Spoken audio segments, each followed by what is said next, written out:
కొంచెం hard surface లాంటివన్నీ కూడా avoid చేసేసి సో ఓకే, రెక్లైనర్స్ ఓకే. లాంటివి అలాంటివి కొంచెం లేదు, కుషనింగ్ లేదు. బాగుంటున్నాయి కదా సో అలాంటివి మారుద్దామని మారుస్తున్నారు. దానివల్ల ఏమైనా ప్రయోజనం No, ఉంటుందా no. అసలు? So that is actually will increase back pain అండి.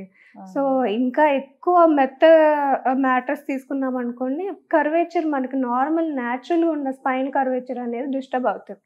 అలా అని సరే నేను నేల మీదే పడుకుంటాను, నేల మీద ఎప్పటి నుంచో తాతల కాలం నుంచి అవును, పడుకుంటున్నారు, మామూలుగా బ్యాక్ పెయిన్ వచ్చేటప్పుడు ఆ. మీరు కిందన పడుకోండి తగ్గుతుంది అని చెప్తారు. అది కూడా తప్పే అండి. బేసికలీ అటు మరీ మెత్తగా ఉండకూడదు, మరీ గట్టిగా ఉండకూడదు. నార్మల్ మ్యాట్రస్ అయినా ఓకే, పిల్లో అయినా ఓకే.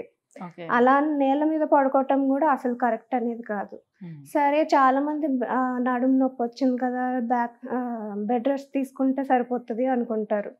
బట్ బెడ్ రెస్ట్ వల్ల ఇంకా చుట్టుపక్కల ఉన్న మజిల్స్ వీక్ అవుతాయి తప్పితే దానివల్ల బ్యాక్ పెయిన్ రిలీవ్ అని అయితే అవ్వదు.